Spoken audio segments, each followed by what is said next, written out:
This week I learned that a lot of you out there, I think you're hopeless romantics.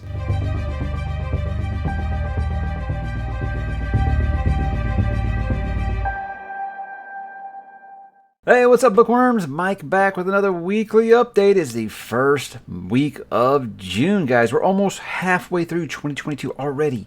Wild, isn't it? Just going so quick. But guys, got a few things to talk about this week. Even if we are a little bit late, I did want to finish watching Stranger Things before I talk to you guys. So that's why this is as late as it is. My kid's birthday was Thursday night. And that's usually when I record these the night before. And then, today, like I said, we went to finish Stranger Things. But guys, let's do like usual. Let's begin with what am I reading? I did finish Soulsmith.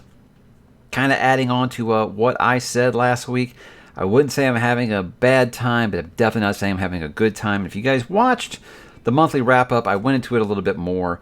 Why? I know I'm going to disappoint some people, but I don't think I'm going to be continuing with the series. It's one of those things where you just can kind of look at it and just be like, you know what? I don't think that's for me. Because through 2 books now, I can't get on board with the only thing these characters care about is gaining levels. That's just not my type of reading. And credit to those who said that they did not think this was going to be for me. It looks like you may be right. Now, I never say never on these things, but as of right now, I want to thank you guys so much for sending these to me. I know that you guys were really thinking that I was going to like this.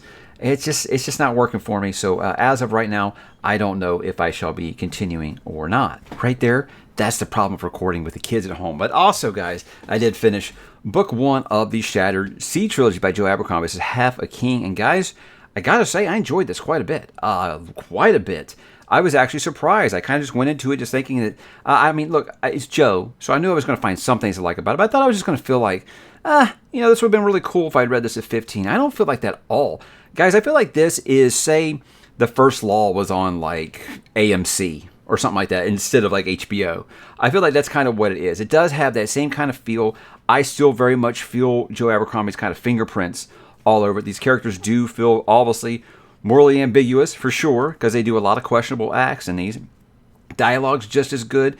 Yeah, there's not a bunch of cussing. He isn't going to describe what the intestines look like to you when they're falling out of people. He will still talk. I mean, he still does have violence. He still does have lots of things going on that, would consider his grimdark nature, but he's just not describing them to you as much. So I think this, it's a very quick read. The font in here is really big. I read this in about 2 days. I think you could probably do it in 1 if you really wanted to. But I think it's kind of gotten this misconception of, well, it's YA, so that means there's a love triangle in it, and that means that there's a lot of just like goofy stuff. I never really felt like that. I didn't feel like that at all. I thought it was really great, and I'm enjoying that world. I think it's a lot of fun. It's really just him kind of, I kind of get the comparison to what John Gwynn's doing with Hunger of the Gods. Imagine that on maybe like a little bit of like a high school reading level, I think. I kind of feel like that because it doesn't have a ton of characters. And it doesn't have a ton of lands for you to really learn. Just like 2 or 3 lands and about a dozen characters. So it's not going to feel as, long or as massive as like some of your epic fantasy. But if you want something that's not really going to be high commitment, I think that this would be great. And if you like First Law, I think you'll find things to enjoy. But if you go into it expecting First Law, yeah, you're going to be disappointed. But if you don't, I think you'll find plenty to like. I really liked it. I had the last third of this is probably the biggest twists in any Joe Abercrombie book since The Last Argument of Kings. So, I am enjoying it so much that I did begin book 2. But that takes us, guys, into what am I going to read? Obviously, I did start Half the World. Now, this is book 2. Now, what's really different about this one is it starts with a different POV character, whereas this one had, Yarvi. This one starts with a character named Thorn. So it's a little bit of a shift, but the characters from this one are very much so prevalent in this one. It's just taking it from a different point of view. So I don't know if each one of these books is going to have something different. It's going to have a different point of view, or maybe the third book is the culmination of everything. I'm not really sure, but I'm liking what he's doing here. So I'm only about a quarter through this one, but that's the plan really this week, is to finish that, and then, of course, finish book 3. So again, guys, will be another month where I get to knock out a trilogy that I'm putting out for a long time. But I don't want to say that I'm pleasantly surprised, because like I said, guys, Abercrombie's my guy. I think he's going to be automatic for me always, no matter what he's writing. I think just like everyone, I just kind of fell into that trap of just thinking, I'm probably too old to read that, because it was marketed as YA. Even though when I talked to Joe, he said, yeah, when you've got teenage protagonists in your story, the publisher's always going to want that YA money. So he's like, what he said, like, don't go into it expecting First Law. You know, it's not going to be that grim. It's not going to be that ugly, that descriptive, that violent, you know, but that stuff is all there. It's just very much not focusing the camera on there. So that's kind of how I would put it. So I'm having a great time with it, and I can't wait to see what he does with the rest of this series, because if it's half as good as that first book was, I think I will be very much pleasantly surprised with the series overall, because I was expecting to enjoy it, but I don't know I was expecting to enjoy it this much. So great surprise there. And then if I finish those two, because they are quick reads, just kind of depends on how this week goes, then I will go ahead and, well, you know, we don't start Song of Susanna Dark Tower 6 until the 19th, so I might then go ahead and move up that the Michael J. Sully. All the other books I've got for this month to read is the last 3 books in Legends of the First Empire. So I'm just going to kind of move those around and kind of coordinate around that Dark Tower book, and that will really be it for the month. If I got some extra time, well, we'll cross that bridge when we get there, because July is a very busy month. Might move something up from then, and I think some of you Fonda Lee fans might be very excited to hear about that. But let's go ahead and talk, guys, about this week on the channel. It was a very busy week. We actually started off on Saturday with the debut of Saturday Night Nights. What I want that series to be is just kind of like an expansion of Talk About Nothing. So instead of a one-on-one, I'm just going to have, you know, some content creators that, you know, maybe might have... What I do with Talk About Nothing is I try to have someone with a smaller channel, like less than like 10,000 subscribers kind of thing, kind of give them a signal boost, anything I can do to help some of those smaller channels get noticed. That's kind of what I want to do. Talk About Nothing, I'm like, okay, I'm going to have people that, you know, might be a little more established or something like that, and just talk about whatever comes up. Just a 4-way conversation. And in that one, we had Alan, Sarah, and Philip, and that was a lot of fun because we talked about everything from, like, you know, obviously what we're reading to what's wrong with the education system. You know, so yeah, like I said, that's a conversation I think that can go out of control depending on what the different personalities you have. And I've already got the ones planned for June, and that should be exciting times. But I want to thank those 3 for helping me kick off that series. Doing that live on Saturday nights, I think that's a lot of fun, and being able to take questions from you guys, I think it makes it a lot of fun. Like I said, kind of going for that, you know, talking to your friend at the coffee house or at a bar kind of feel. That's kind of what I kind of got to go for with something like that. So thank those 3 wonderful human beings for spending 3+ hours with me. You guys are the best. Did do my review for the Warlord Chronicles, another trilogy that I did in a month that I thought was just divine. I had a great time with that series, and it's when you say a great time, just mean like it was a great read, because there isn't a lot of happiness in those books, you know. So it is a very grim telling of the Arthurian legend, and I think that what I love about it is that Bernard Cornwell very much seems to do his homework. So that's something that I admire, and this guy is pretty much considered in this community as, like, you know, the king of historical fiction, and that's just a taste of what he's done. But I'm very excited to continue more by him. I want to do Saxon stories, and I'd like to do Grail Quest. That sounds like something I would like quite a bit. I think that one's based more around the 100 Years' War, so that could be quite a fun ride as well. So easier for me to say I want to start another trilogy instead of I want to start this 13-book Saxon story series, you know. But I am very excited to read more of him, because Warlord Chronicles, thought it was just phenomenal. I loved it. Then the one that was actually my, as I call them, my off-the-wall ones for the week, this one was my favorite fictional romances. And I think this one comes up because I think that myself and fantasy fans as a whole get this reputation, especially us middle-aged guys.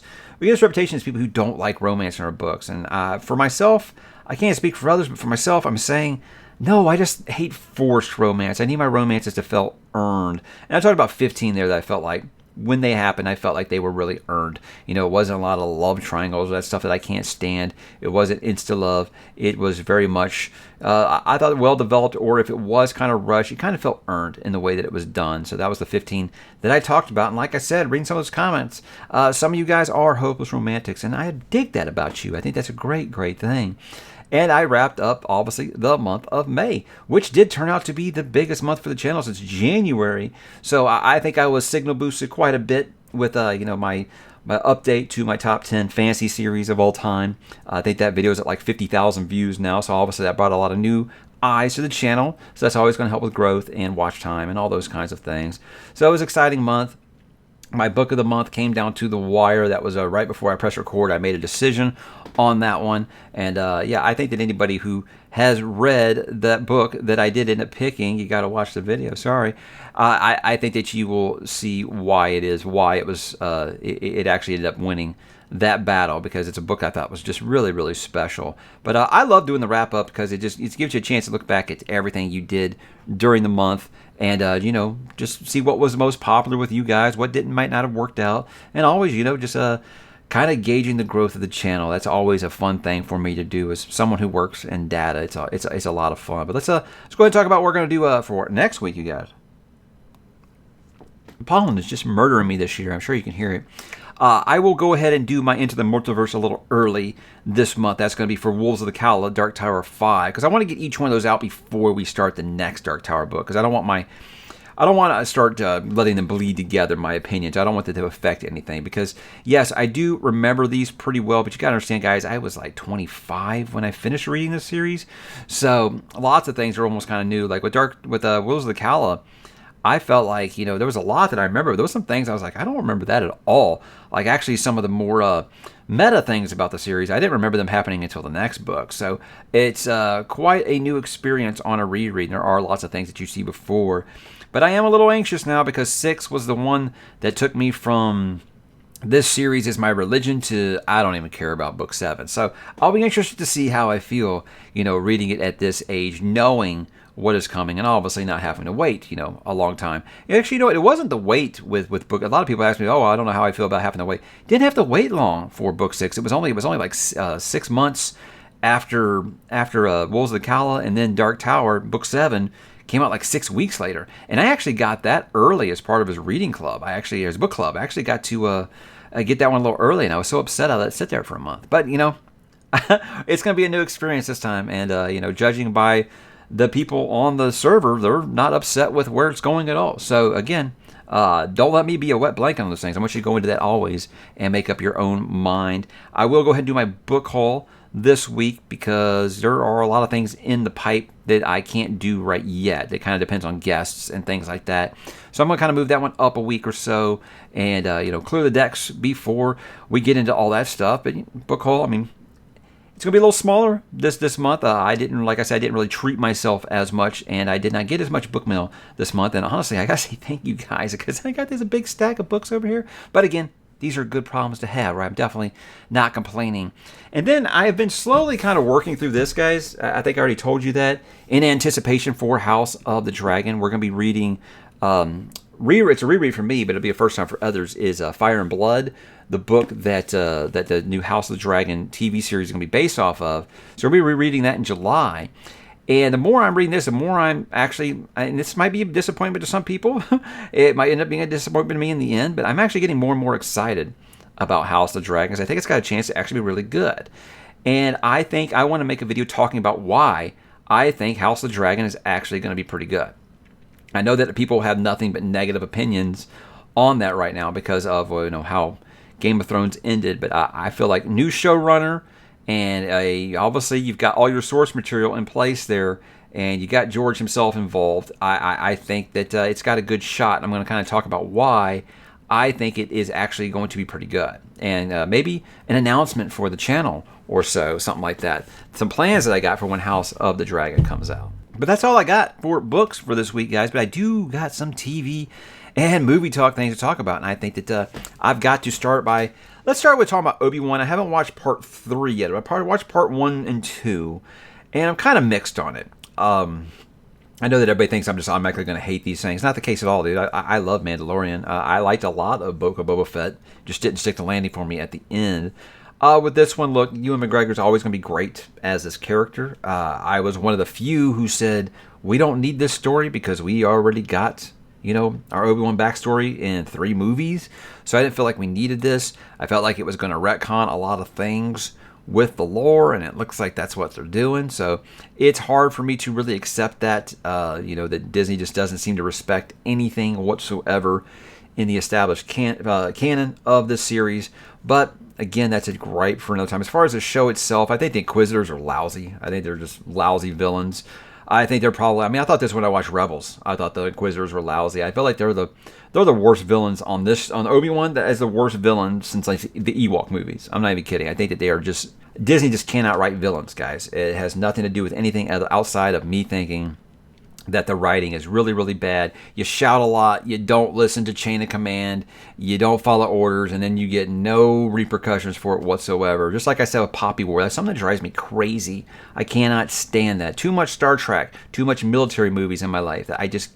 You may not like orders, but you have to follow them. And if you don't follow them, well, you go to the stockade. That's just how these things work. And that doesn't seem to happen with anything Disney. It's just shout a lot, like I said, and get your way.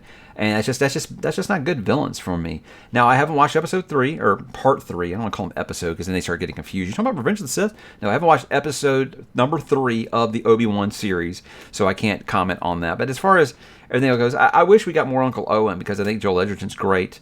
I do like the little actress, let's put it that way, in the series. I think that she's pretty good, even though the like Three Stooges that were trying to like chase her that episode were laughably like that chase scene was one of the worst. I mean, you almost should have been playing like the Benny Hill music. It was so bad. I mean, this person's running like 1 mile per hour, and these guys are like running in the trees and shit.